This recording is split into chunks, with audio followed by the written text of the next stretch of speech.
O som constante e agudo do monitor cardíaco ecoava pela sala branca e fria. O cheiro de éter se misturava com o suor de pura tensão. O doutor Vicente Mendes segurava o bisturi com firmeza, mas sua alma estava em pedaços. Diante dele, coberta por panos cirúrgicos manchados, estava a mulher que ele nunca deixou de amar. Salvar a vida dela significava condená-la à morte pelas mãos de um cartel implacável. Para realmente salvá-la, Vicente precisava fazer o mundo acreditar que ela estava morta. Esta é uma história sobre escolhas impossíveis. É um conto sobre o sacrifício supremo, a fuga desesperada e as voltas cruéis que o destino nos obriga a dar. Prepare-se para uma jornada intensa, onde o verdadeiro amor é testado nas chamas do perigo e da tragédia. Muitos anos antes, Vicente era apenas um jovem estudante de medicina na vibrante cidade de Belo Horizonte. Ele era pobre, sonhador e perdidamente apaixonado por Isadora. Ela era a luz de seus dias, uma jovem de sorriso fácil e olhos amendoados. Porém, Isadora pertencia a um mundo muito diferente. Ela era filha de Humberto Albuquerque, um poderoso e implacável magnata da mineração. O amor dos dois floresceu em segredo pelas ruas arborizadas da cidade. Eles planejavam um futuro simples, um casamento humilde, sustentado pela paixão. Mas Humberto descobriu o romance. Com a frieza de um ditador, o magnata esmagou os sonhos do jovem casal. Ele humilhou Vicente em uma praça pública, deixando claro que sua filha jamais se casaria com um homem sem posses. Dias depois, Isadora desapareceu de Belo Horizonte. Ela foi levada à força para a metrópole de São Paulo, trancada em uma gaiola de ouro e forçada a se casar com o herdeiro de um império sombrio. Vicente ficou para trás, com o coração transformado em cinzas. Ele se tornou um médico brilhante, mas um homem vazio, engolido pela solidão. A noite de Ano Novo caía sobre a cidade de Belo Horizonte com um calor sufocante e opressivo. O ar estava pesado, carregado com o cheiro de asfalto quente e a pólvora dos fogos de artifício que já começavam a explodir no céu escuro. O doutor Vicente Mendes estava no plantão do Hospital Central, preferindo o ambiente estéril da emergência à solidão de seu apartamento vazio. O relógio na parede descascada marcava quase meia-noite. Os corredores estavam assustadoramente silenciosos, aguardando o caos inevitável da madrugada festiva. De repente, as amplas portas automáticas da emergência se abriram com enorme violência. O som estridente e agudo das sirenes da ambulância invadiu o ambiente, quebrando a paz ilusória. Os paramédicos entraram correndo, com os rostos banhados em suor, empurrando uma maca metálica manchada de vermelho vivo. O bip do monitor cardíaco portátil era rápido, fraco e desesperado. Vicente correu para a sala de trauma, com a adrenalina pulsando em suas veias. A luz fria e impiedosa dos refletores cirúrgicos iluminou o rosto da paciente desconhecida. Ela estava coberta de poeira da estrada e sangue escuro. O vestido de seda clara que ela usava estava irreconhecível, rasgado e encharcado. O paramédico gritou as informações vitais de forma urgente, mas a voz dele parecia distante e abafada para o médico. Vicente congelou no lugar. O coração dele parou de bater por um segundo interminável. Ele conhecia aquele rosto coberto de dor. Ele se aproximou da maca lentamente, com as mãos protegidas por luvas brancas tremendo levemente. A luz intensa revelou uma pequena marca de nascença perto da orelha esquerda dela. Era ela. Era a sua Isadora. O amor de sua vida. A mulher que havia sido arrancada de seus braços de forma cruel há mais de 10 longos anos. O cheiro do perfume dela, uma leve e inconfundível essência de jasmim, ainda resistia bravamente por baixo do cheiro ácido e metálico de sangue fresco. Vicente sentiu o mundo girar ao seu redor. Ele precisou segurar com força na borda da maca de metal gelado para não cair de joelhos.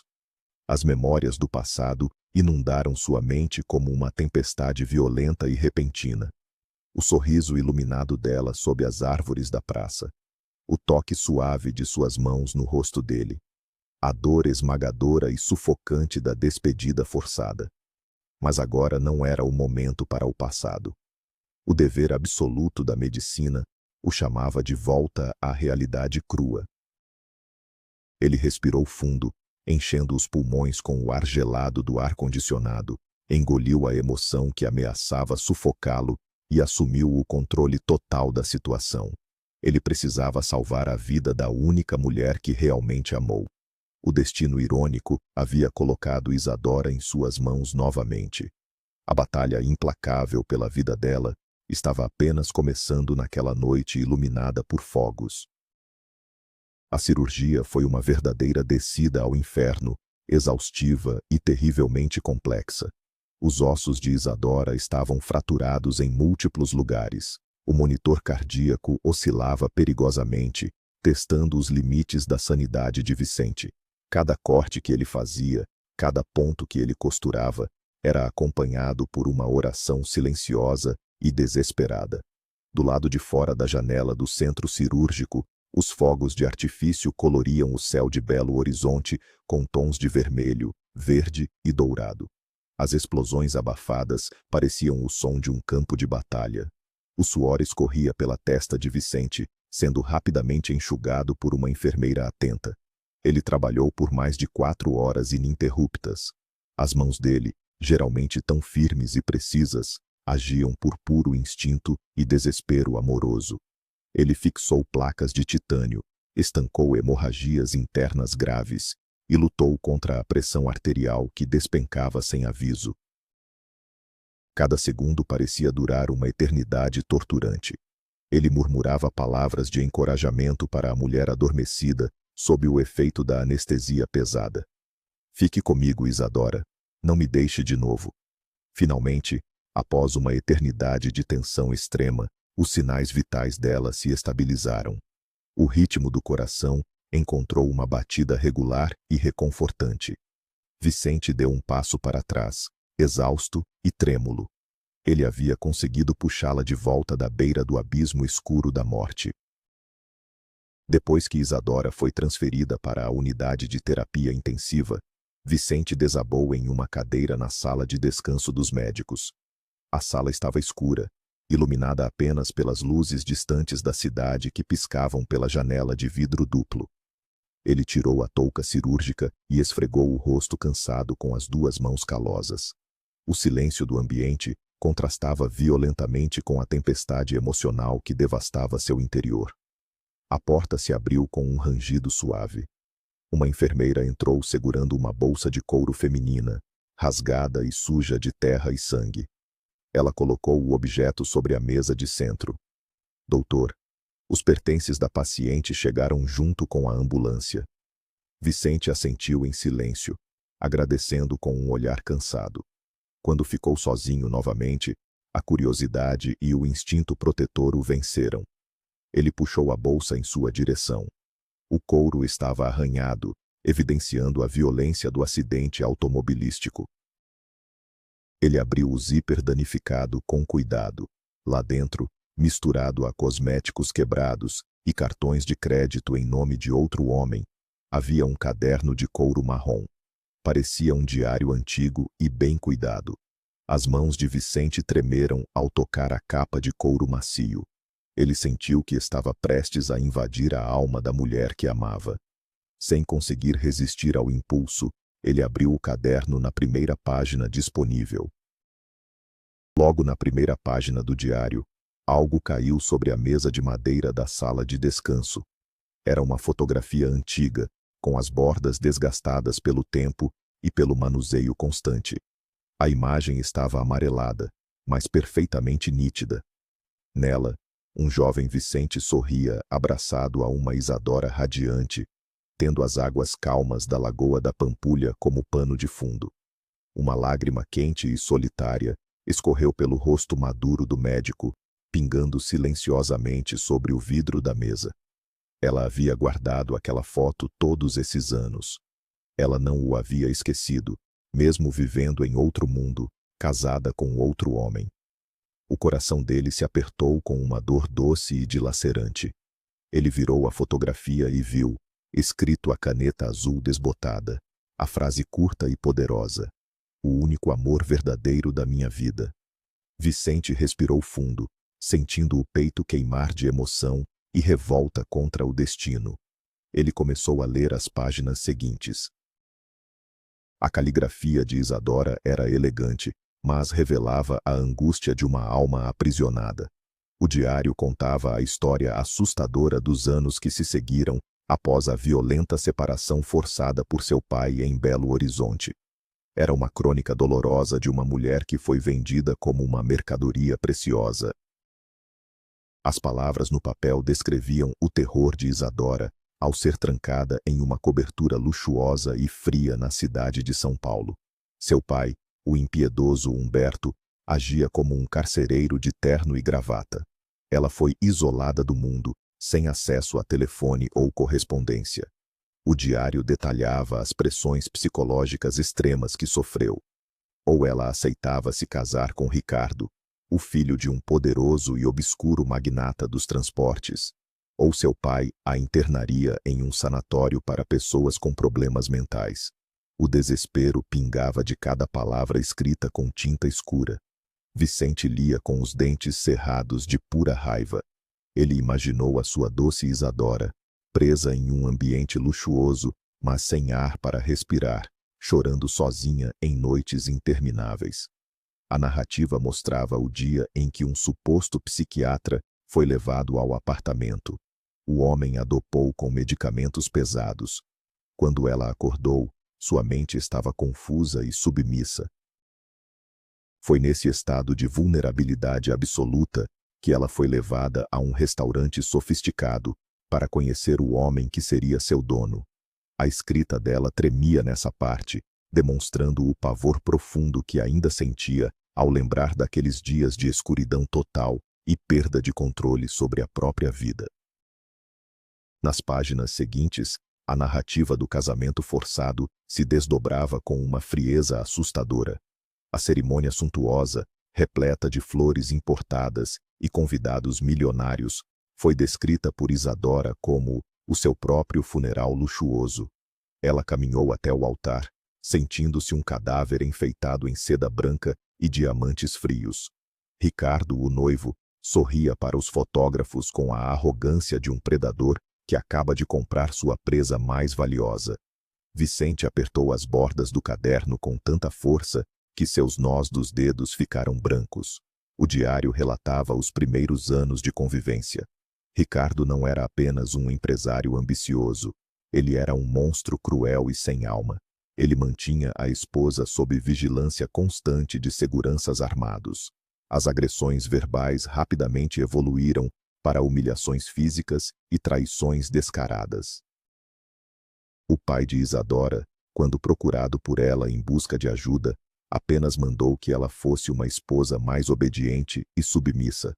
O desespero da jovem mulher era palpável nas páginas rasuradas. Ela vivia rodeada de luxo extravagante, carros importados e joias brilhantes, mas seu espírito estava morrendo um pouco mais a cada amanhecer cinzento na capital paulista. O tempo passou no relato de Isadora. A morte de seu pai em circunstâncias misteriosas a deixou completamente desamparada no mundo. A dor do luto foi esmagada pelo terror crescente de viver com Ricardo. O marido havia se tornado ainda mais violento e imprevisível. Ele agora controlava as empresas de ambas as famílias, com mãos de ferro e derramamento de sangue.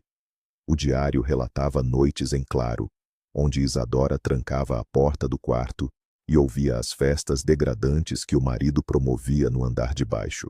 Ela suspeitava que a morte de seu pai não havia sido um trágico acidente, mas sim um assassinato encomendado e frio.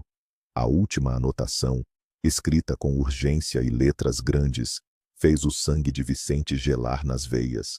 Isadora narrava que, aproveitando uma rara viagem de Ricardo para o exterior, ela conseguiu abrir o cofre escondido no escritório blindado da mansão. Ela procurava documentos financeiros, mas encontrou algo infinitamente pior e mais perigoso.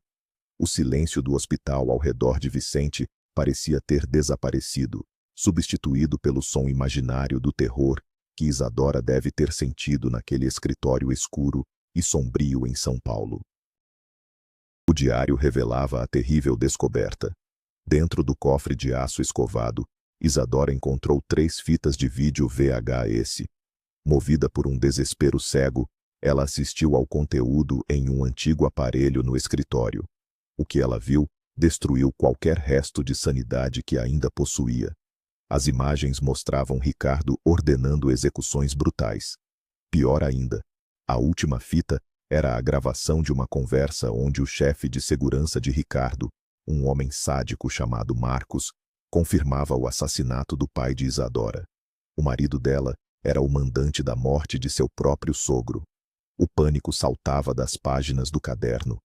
Isadora sabia que havia assinado sua própria sentença de morte ao descobrir a verdade absoluta.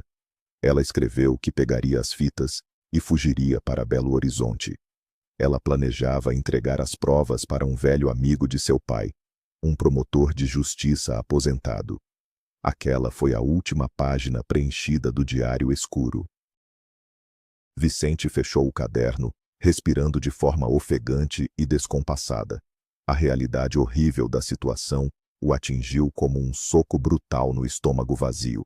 Isadora não sofreu um simples acidente de trânsito naquela rodovia perigosa. A mente clínica e aguçada de Vicente rapidamente juntou as peças macabras daquele quebra-cabeça mortal. O acidente de carro na véspera de Ano Novo não foi obra do acaso ou de um pneu estourado na chuva. Foi uma tentativa de assassinato friamente calculada e executada. O motorista do carro, um funcionário da empresa de Ricardo, desviou o veículo propositalmente contra um pilar de concreto maciço na estrada.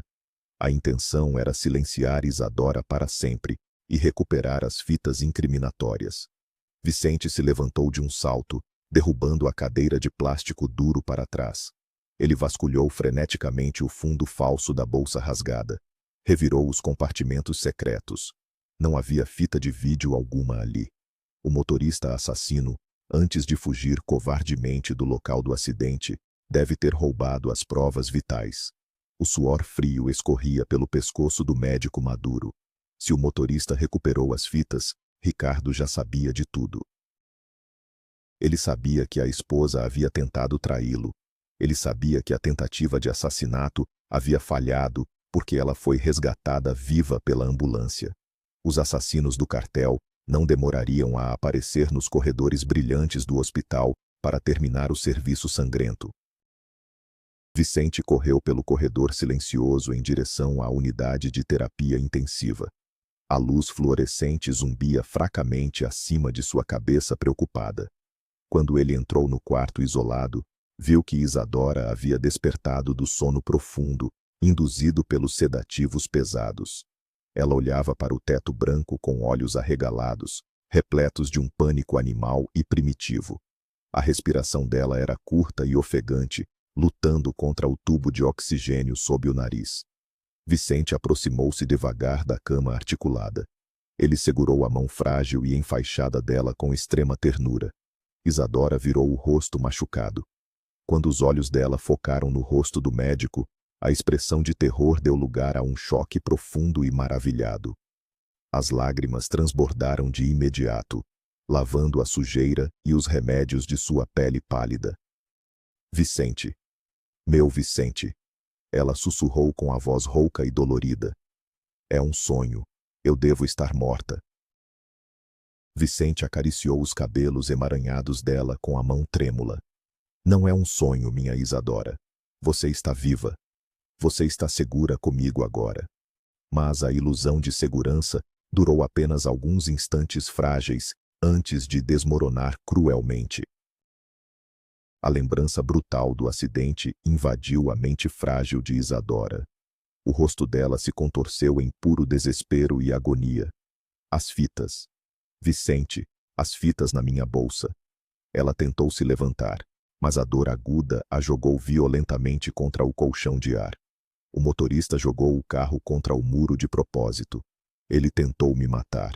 Vicente apertou a mão dela firmemente, transmitindo segurança e força. Eu li o seu diário, Isadora. Eu sei de toda a verdade macabra.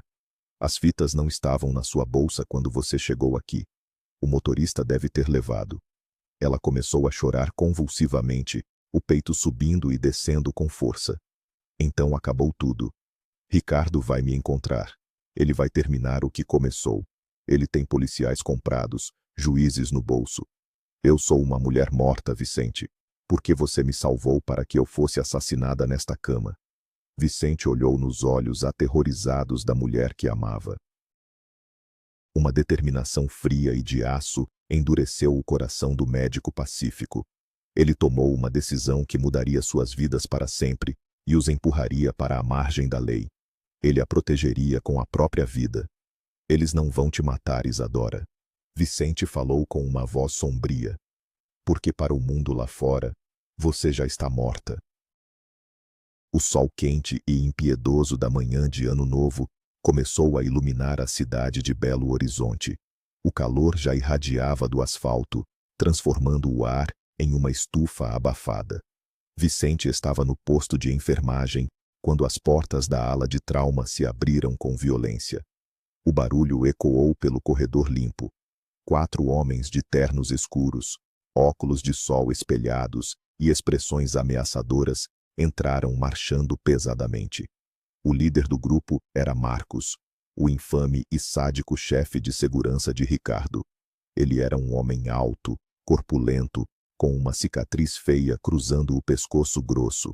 O cheiro de perfume barato e fumaça de charuto o acompanhava como uma nuvem tóxica. As enfermeiras se encolheram atrás do balcão de atendimento, intimidadas pela presença predatória dos invasores. Marcos caminhou diretamente para Vicente, não se importando com as regras do ambiente hospitalar. Onde está a mulher que chegou no acidente da rodovia? Ele exigiu com uma voz áspera que soava como cascalho triturado. Vicente sentiu o estômago revirar de nojo e ódio profundo. Ele sabia perfeitamente quem era aquele homem repugnante.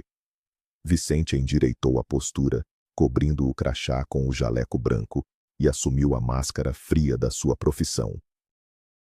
Vicente olhou fixamente para os olhos escondidos por trás dos óculos escuros do criminoso. A pulsação do médico estava acelerada, batendo violentamente contra as costelas, mas seu rosto permaneceu como uma parede de gelo inquebrável. Eu sou o cirurgião-chefe de plantão.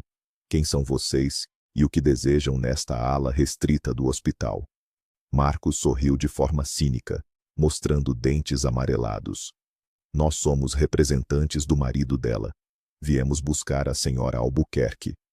Vicente suspirou de forma dramática, olhando para baixo e balançando a cabeça com uma expressão de luto fingido e profissional. O silêncio que se seguiu pareceu durar uma década. Eu sinto muito informar aos senhores, disse Vicente em um tom baixo e respeitoso. Fizemos absolutamente tudo o que estava ao nosso alcance médico. A paciente sofreu múltiplas hemorragias internas irreversíveis. Ela não resistiu aos ferimentos gravíssimos do impacto. Ela faleceu no início desta manhã. Marcos retirou os óculos lentamente, revelando olhos frios e reptilianos. O capanga estudou o rosto de Vicente, procurando qualquer sinal de hesitação ou mentira. O médico manteve a expressão neutra e triste. O ar ao redor deles parecia congelado, apesar do calor escaldante do lado de fora do prédio. Uma risada curta e cruel escapou dos lábios finos de Marcos. É mesmo. Morta. Que tragédia terrível para a família. Ele falou sem um pingo de remorso na voz áspera. O capanga tirou um maço espesso de notas de R$ 100 do bolso interno do paletó escuro. Ele jogou o dinheiro com desprezo sobre o balcão branco de atendimento do posto de enfermagem. O maço bateu no plástico duro com um som seco e humilhante. O patrão não quer saber de complicações ou traslados burocráticos para São Paulo. Pague quem precisar ser pago. Façam um enterro rápido, limpo e barato em um cemitério qualquer desta cidade amaldiçoada. Nós enviaremos um advogado para acompanhar o enterramento e pegar a certidão de óbito amanhã cedo. Não tentem bancar os espertos com o troco. Marcos virou as costas, sem esperar por uma resposta, e caminhou a passos largos para a saída, seguido pelos outros 3 capangas silenciosos. Vicente olhou para o dinheiro sujo sobre o balcão. Suas mãos estavam escondidas dentro dos bolsos do jaleco, para que ninguém visse os tremores violentos de sua fúria. O plano arriscado e insano havia dado o primeiro passo. Agora, ele precisava encontrar um corpo morto para colocar no lugar da mulher que estava viva. A ala do necrotério ficava no subsolo isolado do hospital. O ar ali era denso, carregado com o cheiro constante de formol e a temperatura congelante dos motores de refrigeração. Vicente caminhou pelo corredor mal iluminado até encontrar o velho legista, Dr. Osvaldo, um homem amargurado que estava há meses da aposentadoria e sempre precisava de dinheiro para pagar dívidas de jogo obscuras. Vicente colocou metade do maço de notas de R$ 100 sobre a mesa de metal manchada. Eu preciso de um grande favor, Osvaldo. Um favor que vai desaparecer nos registros deste hospital para sempre. O legista olhou para o dinheiro com olhos cobiçosos e miúdos. Vicente explicou rapidamente que precisava de um corpo não reclamado, uma indigente que tivesse a mesma idade e compleição física de Isadora, para salvar uma mulher boa de ser assassinada por criminosos monstruosos. Osvaldo contou as notas em silêncio calculista. Ele caminhou até a parede de gavetas de aço escovado e puxou a de número 14. Uma mulher sem nome, vítima da vida cruel das ruas, jazia ali. Tem o mesmo tamanho, cabelo parecido se você não olhar de muito perto. Osvaldo murmurou com indiferença fria. Vicente olhou para o rosto pálido da desconhecida. Que Deus me perdoe por isso, ele pensou, fechando o acordo perigoso. O enterro ocorreu no dia seguinte, sob o sol punitivo do meio-dia, que castigava a terra vermelha e seca do cemitério municipal de Belo Horizonte. Não havia flores caras, não havia discursos emocionantes e não havia lágrimas falsas. Apenas o som estridente e rítmico das cigarras nas árvores distantes. O caixão de madeira barata estava apoiado sobre a cova aberta e poeirenta. Vicente estava de pé, vestindo um terno escuro e suando intensamente. Do outro lado da cova, o advogado enviado pelo marido criminoso observava tudo com olhos frios de falcão. Ele era um homem magro, de aparência impecável, segurando uma câmera fotográfica moderna nas mãos. O advogado não demonstrava emoção alguma, apenas uma eficiência burocrática e letal. Ele se aproximou do caixão antes que os coveiros fechassem a tampa de madeira. Eu preciso documentar para o meu cliente exigente. É o protocolo da empresa. Ele disse com uma voz aguda e irritante. Vicente sentiu um suor gelado descer pela espinha dorsal. Se o homem olhasse de perto, se ele conhecesse as feições da esposa do patrão, todo o plano desmoronaria ali mesmo no pó avermelhado de Minas Gerais. A respiração do médico ficou presa na garganta seca. O advogado ergueu o véu fúnebre de seda barata que cobria o rosto ferido do cadáver. Vicente havia maquiado o corpo da indigente pessoalmente no necrotério escuro, criando a ilusão de um trauma facial maciço causado por um acidente automobilístico. O calor insuportável já começava a afetar o corpo inerte. O flash da câmera fotográfica disparou 3 vezes, ofuscando a visão de Vicente e refletindo no metal enferrujado do caixão. O advogado franziu a testa ligeiramente, examinando o rosto desfigurado através da lente da câmera. Vicente apertou os punhos dentro dos bolsos da calça, pronto para saltar sobre o homem se fosse necessário. O coração dele batia como um tambor tribal ensurdecedor. Após alguns segundos agonizantes que pareceram durar semanas, o advogado abaixou a câmera e soltou o véu fúnebre. Um fim trágico, mas inegável. Podem fechar e enterrar. Ele ordenou aos coveiros que fumavam encostados nas pás sujas. Vicente soltou a respiração de forma lenta e controlada, sentindo a fraqueza atingir seus joelhos exaustos. O som da terra seca e vermelha batendo contra a madeira fina do caixão foi a melodia da liberdade definitiva de Isadora. Para o mundo cruel de Ricardo e seus capangas, a esposa dele estava morta e enterrada no lixo. Naquela mesma noite chuvosa e sem estrelas, Vicente levou Isadora em segredo para o seu apartamento apertado no centro da cidade. Ela andava com dificuldade, apoiada em muletas de metal e sentindo dores intensas, mas seus olhos brilhavam com a primeira centelha de esperança verdadeira em mais de uma década. Eles não podiam ficar muito tempo ali. O advogado poderia descobrir a farsa. Ricardo poderia investigar mais fundo. Isadora era um fantasma vivo, e os fantasmas precisam desaparecer na fumaça. Vicente havia contatado um velho conhecido de seus dias difíceis na faculdade, um falsificador brilhante que operava nos becos escuros da cidade. Com o restante do dinheiro deixado pelos capangas, ele comprou um passaporte falso e impecável para Isadora. Ela adotou um nome espanhol comum. Eles sentaram na sala mal iluminada, e Vicente ajudou Isadora a cortar seus longos cabelos escuros com uma tesoura de cozinha barata. Os fios macios caíram no chão de taco de madeira. Ele tingiu o cabelo restante dela com uma cor ruiva vibrante. Ela se olhou no espelho quebrado do corredor.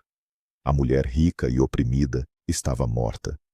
Uma nova mulher, endurecida pela sobrevivência, olhava de volta. A fuga final estava marcada para a madrugada. A rodoviária de Belo Horizonte estava deserta e cheirava a diesel e café velho quando eles chegaram sob a chuva pesada da madrugada. Isadora estava disfarçada com um casaco largo e óculos de lentes grossas.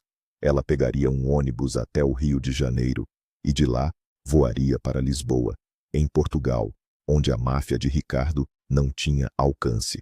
O alto-falante chiado anunciou a partida iminente do ônibus noturno. O momento da separação esmagadora havia chegado. O mundo pareceu parar de girar. Eles ficaram de frente um para o outro na plataforma de embarque úmida. O barulho do motor a diesel era ensurdecedor. Vicente segurou o rosto dela com as duas mãos trêmulas. O olhar dele estava carregado de um amor infinito e doloroso. Vai e não olhe para trás, minha Isadora. Viva a vida que nós sempre sonhamos. Ela chorou silenciosamente e beijou os lábios dele com uma paixão desesperada e profunda, provando as lágrimas salgadas que se misturavam. Eu te amarei para sempre, Vicente, em todas as vidas possíveis. Ela sussurrou contra a boca dele. Isadora subiu os degraus de borracha do ônibus. As portas se fecharam com um chiado mecânico. Vicente ficou parado na chuva fria, observando as lanternas vermelhas do ônibus desaparecerem na neblina densa da madrugada. O sacrifício estava consumado. Vicente não podia continuar vivendo em Belo Horizonte. Ficar na cidade seria como esperar a morte com uma corda amarrada no pescoço. O advogado ou os capangas poderiam descobrir a verdade no necrotério ou no cartório a qualquer momento. Se Ricardo soubesse que ele ajudou a esposa a fugir, ele seria torturado e morto sem piedade. Naquela mesma manhã cinzenta, Vicente pediu demissão do hospital por telefone, pegou uma pequena mala de couro velho com roupas simples e fugiu para o lugar mais distante e esquecido que conseguiu pensar. Ele viajou por dias intermináveis, de ônibus em ônibus, subindo o mapa do Brasil até chegar ao coração denso e pulsante da Amazônia profunda. O calor sufocante e opressivo da selva equatorial o recebeu como uma parede física. Ele chegou a uma vila ribeirinha remota e esquecida por Deus, cercada por rios de águas escuras e pela floresta impenetrável. Ali, ele ofereceu seus serviços médicos essenciais para a população local isolada. Ele enterrou o passado debaixo da lama amazônica e do trabalho árduo diário. Vicente não era mais o brilhante cirurgião de trauma de uma grande metrópole. Ele era apenas o doutor, um homem silencioso que curava picadas de cobra e tratava febres maláricas na beira do rio sem fim. Os primeiros anos na selva amazônica foram um teste brutal de sobrevivência e sanidade mental. O calor constante drenava as energias, e a solidão silenciosa da cabana de madeira ameaçava enlouquecê-lo nas noites em que a chuva batia forte no telhado de zinco enferrujado. Vicente trabalhava sem parar, do nascer do sol escaldante até o anoitecer dominado pelos insetos estridentes. Ele lutava para salvar pescadores feridos, crianças com infecções severas e mulheres em trabalhos de parto difíceis e perigosos. Cada vida salva na aldeia isolada era uma pequena redenção, um pedido de desculpas silencioso ao universo por não poder estar com a mulher que amava intensamente. Ele se recusava a ouvir rádio ou ler jornais antigos que chegavam nos barcos de suprimentos mensais. Ele não queria saber do mundo exterior corrupto, não queria ouvir o nome de Ricardo ou da empresa de transportes criminosa. Ele vivia em um estado de exílio voluntário e doloroso. O cheiro da mata úmida substituiu completamente o cheiro do asfalto quente da cidade. Mas a saudade esmagadora de Isadora era uma dor surda e constante no centro do peito.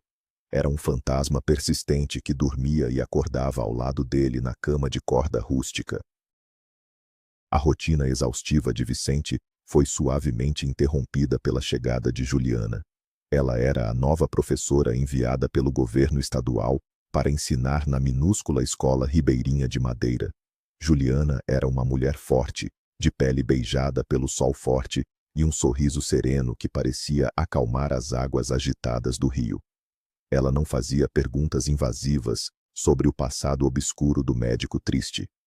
Ela trazia comida caseira fresca para ele no pequeno posto médico, ajudava com a limpeza dos instrumentos curativos e sentava com ele no pequeno e frágil pier de madeira para observar o sol se pôr atrás da linha infinita das árvores gigantes. Com o passar do tempo e o silêncio compartilhado, a presença reconfortante de Juliana começou a curar as feridas mais rasas e expostas da alma machucada de Vicente. Eles não viviam um romance avassalador ou ardente. Era uma parceria gentil, nascida da solidão brutal e da necessidade humana de afeto genuíno.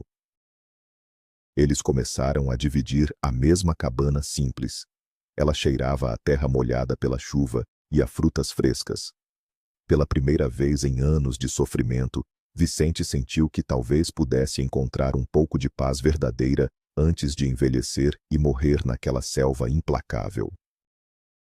A paz ilusória durou 8 longos e silenciosos anos. Vicente e Juliana construíram uma vida quieta e respeitosa à beira do rio caudaloso. Ele ainda pensava em Isadora todas as madrugadas quentes, mas aceitara seu destino cruel de forma submissa. Um dia, o piloto de um barco de suprimentos que descia o Rio Negro deixou um rádio de pilha esquecido ligado no balcão do posto médico. O som estridente do noticiário nacional rasgou o silêncio da Mata Verde. O âncora do telejornal falava com urgência palpável. Um ataque com carro-bomba na avenida mais movimentada de São Paulo havia matado o notório empresário do transporte Ricardo. A notícia informava que ele era investigado por corrupção em grande escala, lavagem de dinheiro internacional e suspeita de assassinatos múltiplos. Seus inimigos no submundo finalmente haviam cobrado a dívida com sangue. Vicente paralisou no lugar, segurando um frasco de remédio vazio. O coração disparou de forma dolorosa. O monstro estava morto em pedaços flamejantes. A ameaça constante sobre a vida de Isadora havia desaparecido na fumaça da explosão. Vicente sentiu uma onda de alívio tão imensa que seus joelhos cederam e ele caiu sentado na cadeira rústica. O pesadelo do passado finalmente havia virado cinzas. Saber que o perigo letal havia desaparecido despertou fantasmas adormecidos na mente inquieta de Vicente. Ele começou a sonhar com a cidade grande, com o rosto sorridente de Isadora e com a possibilidade remota de reencontrá-la na Europa distante. Mas ele reprimia esses pensamentos perigosos.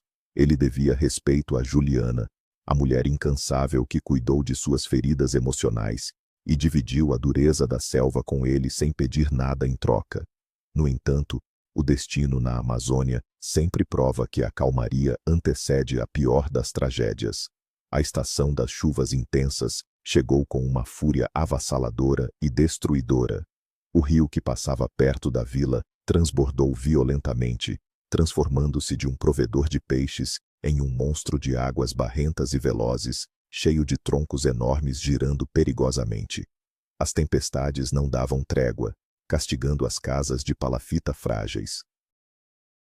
Em uma tarde escura e tempestuosa, um grito desesperado ecoou acima do barulho ensurdecedor da chuva torrencial. O filho de um pescador local escorregou da ponte de madeira molhada e caiu nas águas enfurecidas. Vicente, que estava no posto médico, correu para fora sob a chuva pesada e viu o caos se formando nas margens perigosas.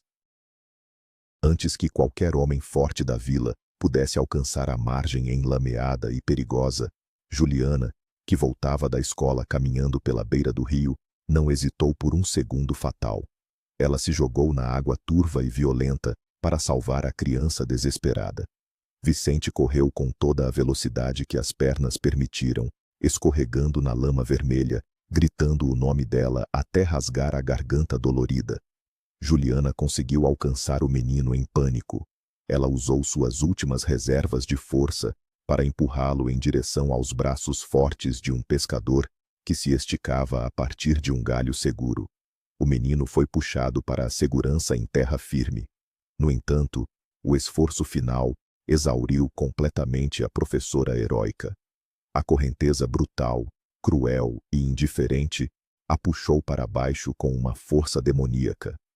Vicente chegou à beira da água, a tempo de ver apenas os cabelos escuros dela desaparecerem no redemoinho lamacento. Ele tentou mergulhar atrás dela, mas foi contido pelos braços fortes de dois homens locais que choravam junto com ele.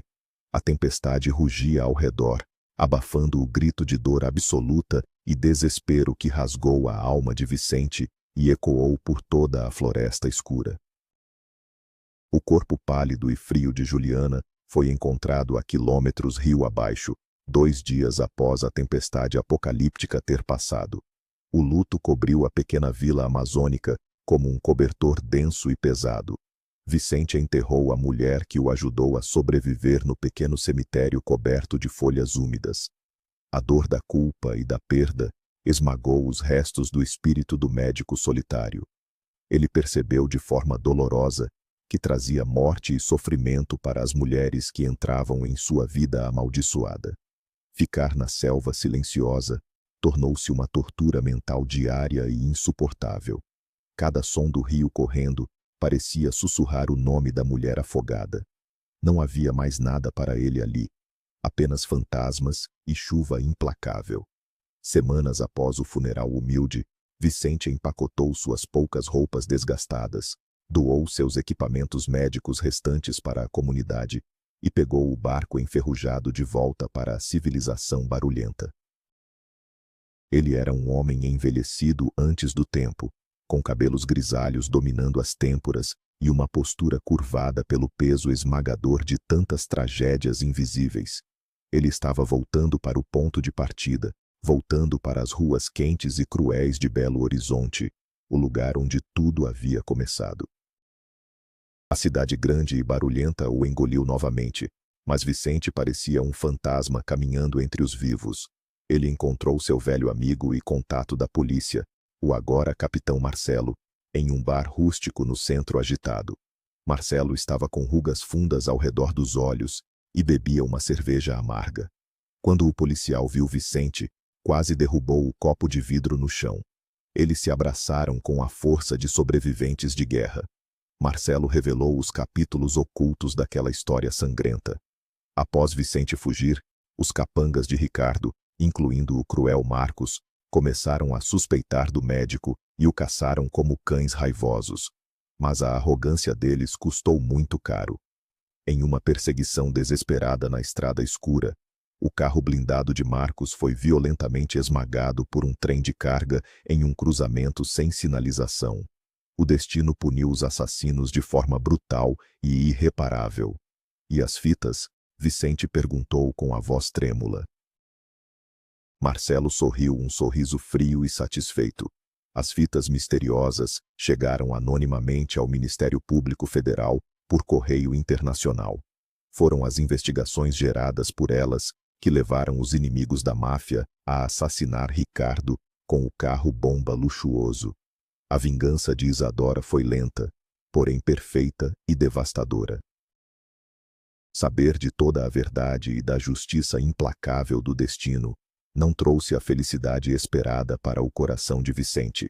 Ele tentou desesperadamente rastrear Isadora pela Europa através de antigas conexões, mas a mulher fantasma havia feito um trabalho perfeito de ocultação. Não havia registros com seu nome falso em parte alguma. Ela era poeira no vento gelado. Os anos implacáveis começaram a se acumular, cobrindo as memórias com uma camada fina de poeira cinzenta. Vicente retornou lentamente ao trabalho exaustivo de plantonista na emergência do sistema público de saúde. Ele passava os dias suturando cortes profundos, tratando pessoas feridas e afogando sua imensa solidão na cafeína preta e forte das madrugadas infinitas. Ele envelheceu. As mãos habilidosas começaram a tremer levemente de cansaço crônico, mas o olhar dele continuava profundamente humano e melancólico. Todo ano novo trazia de volta a lembrança vívida do cheiro de jasmim e sangue. Ele preferia trabalhar na noite da virada para evitar o silêncio acusador e sombrio de seu pequeno apartamento no centro de Belo Horizonte. Ele havia aceitado que morreria sendo apenas um velho médico solitário. A madrugada do ano novo chegou novamente, quente, pegajosa e ruidosa, repetindo o ciclo eterno do tempo. Vicente estava exausto, preenchendo prontuários com letra ilegível, quando o rádio chiado do despachante chamou sua ambulância de plantão. Havia uma emergência simples, uma queda e suspeita de fratura feia no tornozelo, em um pequeno apartamento na zona sul da capital agitada. Ele e o motorista partiram pelas ruas cobertas de confetes molhados e sujeira da festa urbana. A sirene abriu caminho pela névoa úmida da cidade cansada. O elevador do prédio antigo rangeu de forma ameaçadora até o 8º andar escuro. Vicente carregou a pesada maleta de emergência com os ombros curvados. Ele tocou a campainha dupla de forma monótona, esperando mais um paciente embriagado reclamando de dor exagerada. A velha porta de madeira pintada de branco se abriu devagar, gemendo nos engates enferrujados. Uma mulher madura, com cabelos ruivos desbotados misturados com fios prateados, apoiada no batente da porta e respirando com dificuldade por causa da dor excruciante no pé torcido, ergueu o rosto cansado. O olhar dela encontrou os olhos surpresos e arregalados do velho médico parado no corredor escuro. O cheiro sutil de jasmim flutuou no ar pesado da madrugada. Vicente deixou a pesada maleta médica escorregar dos dedos rígidos. Ela caiu no chão de cerâmica com um baque surdo, ecoando pelo corredor silencioso e abrindo a porta para a última grande surpresa do destino na vida dos dois. O silêncio do corredor foi cortado pelo som da respiração trêmula de Vicente. Isadora, ele sussurrou, incapaz de acreditar na realidade diante de seus olhos cansados. As lágrimas escorreram pelo rosto marcado pelo tempo dela, um sorriso incandescente rompendo a dor da fratura no tornozelo. Após décadas de luto, distância e tragédias irreparáveis, o destino cruel que os havia destruído agora os unia novamente em um apartamento humilde. Mas o choque verdadeiro veio instantes depois, quando um homem jovem saiu do quarto dos fundos para ajudar a mulher ferida. O rapaz tinha os mesmos olhos amendoados de Isadora, mas o formato do rosto e o sorriso largo eram a cópia exata do jovem estudante de medicina Vicente Mendes. A revelação atingiu o coração do velho médico com a força de um furacão. O fruto do seu último beijo desesperado na rodoviária chuvosa agora o encarava com preocupação genuína. A jornada brutal de perdas finalmente encontrou a sua recompensa. O amor sobreviveu ao tempo, à morte forjada e aos oceanos. O que você faria se o destino lhe devolvesse a vida inteira em um único segundo surpreendente? Deixe seu comentário emocionante abaixo. Se esta história tocou o seu coração e te fez acreditar no amor que vence todas as tempestades, curta o vídeo de forma apaixonada e inscreva-se no canal para mais tramas cinematográficas e inesquecíveis como esta.